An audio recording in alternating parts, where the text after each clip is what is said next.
As we're considering today the price of feed and how much does my feed really cost, we want to talk about energy. Most of the time when we're looking at price, we think about protein and the price.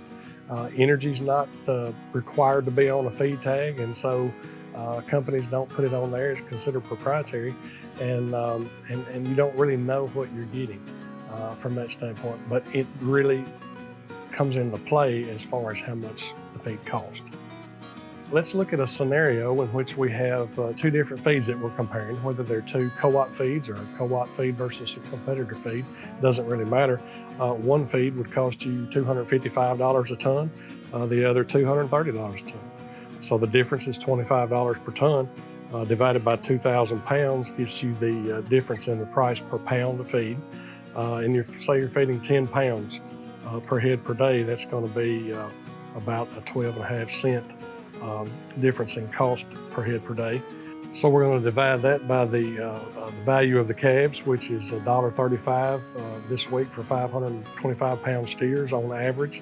That means that we need to have 0.09 extra pounds of gain required per head per day. And if we're feeding for 120 days, that means in that 120 days, we need to gain 10.8 extra pounds to break even.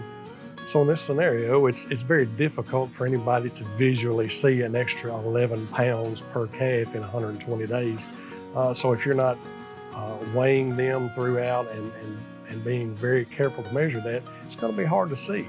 But realize that it's easily obtained with well-managed cattle to gain that. And usually, I've seen it oftentimes where we gain more than that.